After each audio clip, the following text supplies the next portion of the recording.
então vamos ao item B da questão. Prove que R é uma relação de equivalência.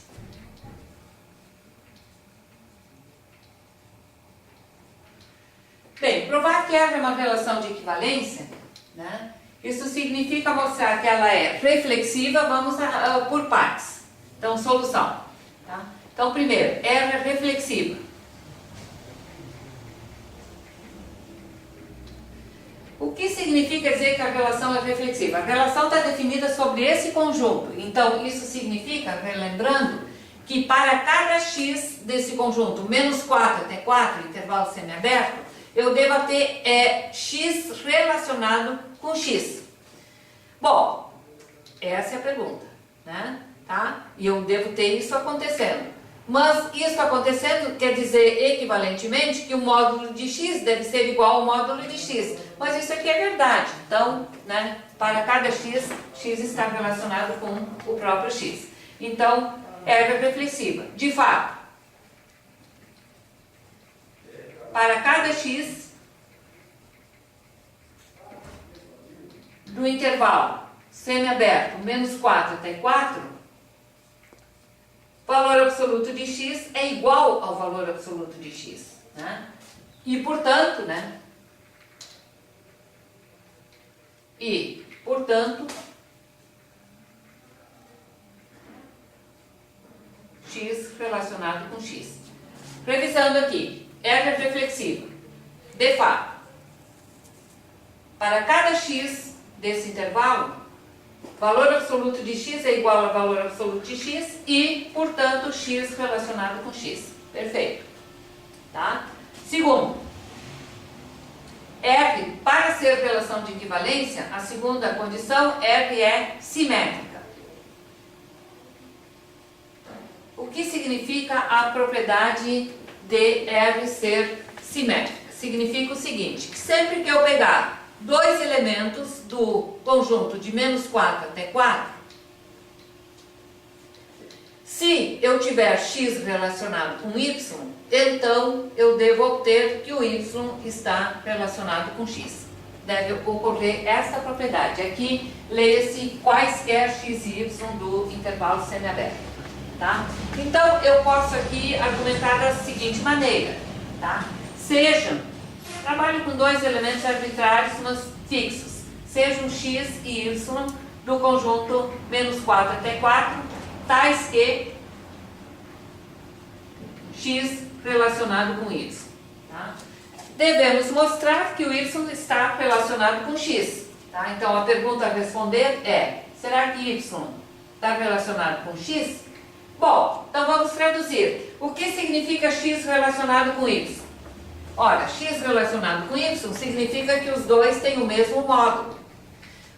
Mas dessa igualdade eu posso dizer que módulo de y é igual a módulo de x. E isso aqui significa dizer que o y está relacionado com x. Então é bastante simples. Né? Então eu vou organizar, digamos, a maneira que eu vou me expressar, eu posso organizar da seguinte forma. Tá? Temos, ó, eu tomei x e y de modo que x está relacionado com y. Então temos x relacionado com y vai implicar módulo de x igual a módulo de y. Né? E isso aqui vai implicar módulo de y igual a módulo de x. E isso é a tradução que y está relacionado com x. Então acabou. Tá? Logo é simétrica. Tá?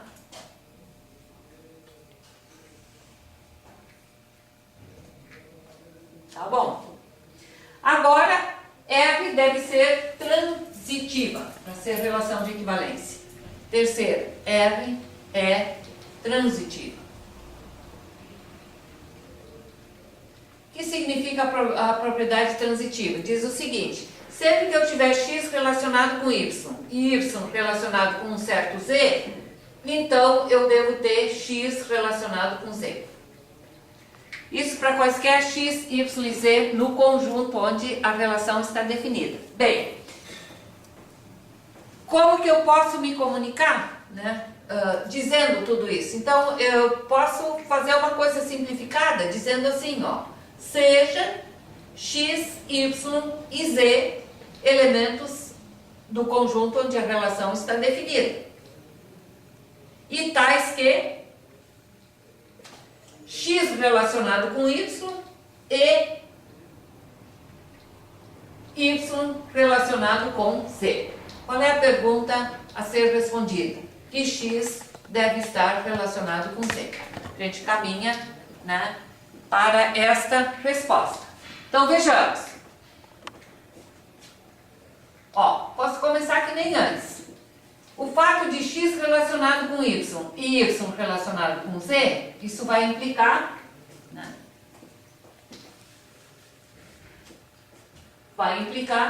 que módulo de x é módulo de y, pela primeira afirmativa. E módulo de y igual ao módulo de z, pela segunda afirmativa. Ora, se módulo de x é módulo de y e módulo de y é módulo de z, então módulo de x é igual ao módulo de z. Isso implica módulo de x igual a módulo de z. E isso aqui é a tradução que x está relacionado com z. X relacionado com z. Então veja bem, vou assinalar em vermelho. Veja o que se conseguiu concluir. Que sendo x relacionado com y e y relacionado com z, se conseguiu concluir que x relacionado com z. Logo, a relação R é transitiva. Logo, R é transitiva. Tá? Bom, por 1, 2 e 3, a relação é de equivalência. É isso que pediu o item B. Então, aqui, fechando, por 1, 2 e 3, R é relação de equivalência. Tá? Bom, e aí se pode ir ao item C, né, dessa questão. O que pede o item C? Dado x pertencente ao intervalo semiaberto, menos 4 até 4, determine a classe de equivalência, determine a classe de equivalência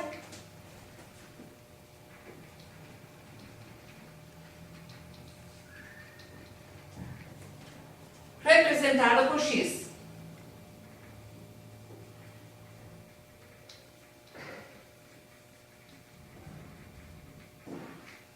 Bom, aqui a gente pode, né, se lembrar, né, da teoria que quando eu tenho uma relação num conjunto, né, isso num conjunto qualquer aqui, a questão da definição, tem o conjunto A, tem uma relação definida em A, então contida em A, e digamos que ela é a relação de equivalência. Aí eu pego um elemento A de A. O que é a classe de equivalência do A? Em geral se denota por A bar. É o conjunto de todos os elementos do conjunto A que se relacionam com aquele Azinho, né? Então, aqui, vamos colocar aqui, pego o x, né, desse intervalo. Tá? Por definição, o que é a classe de equivalência de x? É o conjunto de todos esses elementos y que estão no meu conjunto, que lá é o conjunto A, que o conjunto de referência é o intervalo semiaberto, tais que y está relacionado com x. Isto é a classe de equivalência do x-bar. Bom, agora eu simplesmente posso aqui traduzir o que significa y relacionado com x. Então aqui vai ficar conjunto dos y pertencentes ao menos 4 até 4, tais que módulo de y é igual a módulo de x. Como antes traduzimos, é o conjunto dos y pertencentes ao menos 4 até 4, tais que y é igual a x ou y igual a menos x. Agora temos uma questão a cuidar, a consertar. Tá? Se eu aqui tivesse pego o menos 4, que nem eu brinquei antes na linguagem, é um ponto que está fora da curva, está saindo fora da regra geral, o que acontece, né, com o menos 4? Né?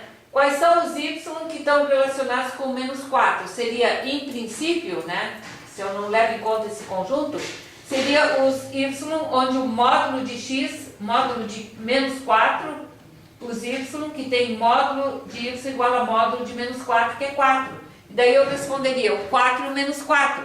Só que eu não posso tomar o y igual a 4. Então, o único que está relacionado com o menos 4 é ele sozinho. Então, o primeiro caso aqui, eu vou tomar o x nesse conjunto e que não seja o menos 4. Depois eu falo o que acontece com o menos 4. Tá? Então, se o x não é o menos 4, realmente, né, os elementos que estão relacionados com ele são o próprio x e o menos x. Então, essa classe de equivalência desse x vai ter o próprio x e o oposto do x. Né? Vamos fazer a leitura, por exemplo, aqui, o que seria a classe de equivalência? Né? Vou dar um exemplo aqui, para a gente ficar mais firme. Né? Vou botar entre parênteses. Né? Aqui, ó. Por exemplo, tá? Se vocês querem a classe de equivalência do menos 2, né, que vai estar nesse intervalo, menos 2 barra. Né? Aí tem o próprio menos 2 e o oposto do menos 2, que é 2. Se pegar a classe de equivalência do 3, tem o próprio 3 e o oposto do 3. Né? Claro, se eu pegasse o menos 4, não está nessa linha, porque aí eu não posso considerar o oposto, porque o oposto do menos 4 é o 4 que não está no meu conjunto de referência. Então, o menos 4 é um caso à parte, 2. Né? Então, a classe de equivalência do menos 4 só tem... aqui, ó, deixa eu dizer uma coisa para vocês. Essa leitura aqui, ó, ela fica perfeita para qualquer x. Vamos apagar um pouquinho aqui, esconder aqui.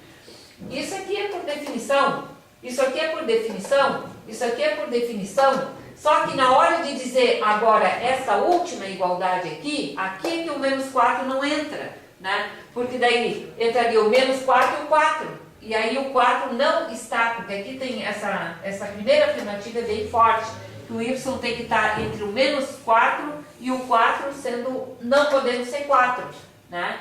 Então, agora por isso que foi separado aqui em duas situações.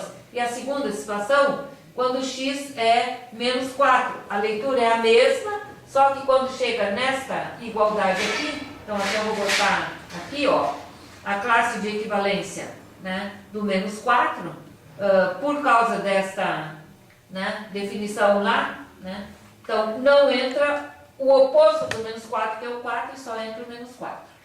Tá? Então aqui está o retrato de todas as classes de equivalência, sempre um número e o seu oposto, um número do intervalo seu oposto, um número e seu oposto. Quando chega no menos 4, ele possui só o elemento menos 4, que é o único que se relaciona com ele. Tá? Respondemos? Vamos ver. Dado x aqui, determina a classe de equivalência representada por x. A gente pode até arrematar aqui fazendo uma resposta, né? Para ser mais sucinto ali. Tá?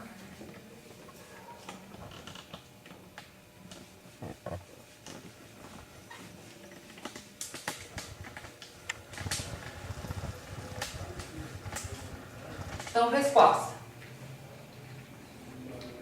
Quando eu pego x no intervalo semiaberto aqui, e x diferente de menos 4. A classe de equivalência do x tem o x e o menos x. Quando eu pego x nesse intervalo e igual ao menos 4, tá?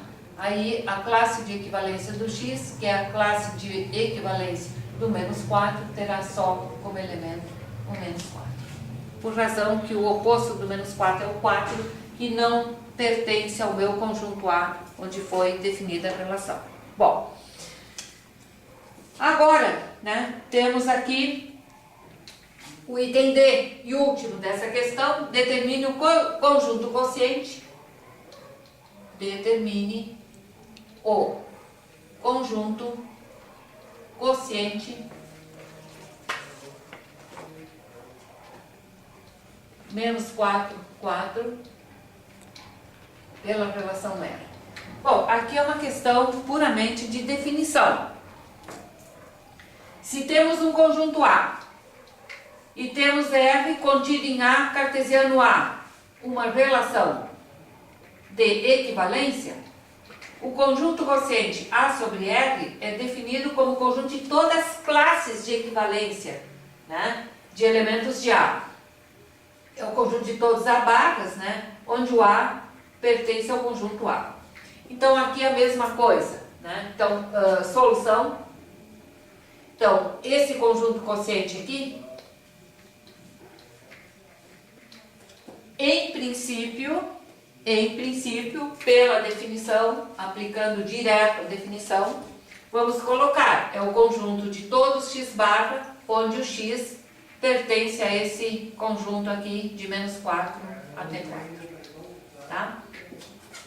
Explicitando um pouquinho, a gente poderia dizer, é o conjunto de todos x barra, que tem elementos aqui x e menos x, onde o x pertence ao correspondente intervalo aberto de menos 4 até 4, unido com a classe do menos 4, que se comportou de maneira diferente. Unido com a classe do menos 4, que tem só o elemento menos 4. Tá? E aí eu tenho o conjunto quociente todo, né? Conjunto de todos esses conjuntos de conjuntos, né? Tá bem? E aí então está concluído o item D.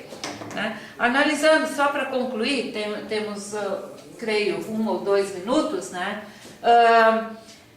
Tentando olhar para essa questão num geral, né? Eu digo, ela tem uma questão só que se deveria tomar cuidado, que nos faria pensar um pouquinho mais, que foge de uma questão puramente conceitual, que é a questão do menos 4, que fugiu um pouco da curva, né? Mas no mais é uma questão que tudo que eu deveria saber é o que é uma relação de equivalência, o que é uma classe de equivalência e o que é um conjunto quociente de um conjunto por uma relação de equivalência definida nesse conjunto, né? Tá? Então seria isso, tá? Essa é a quarta questão.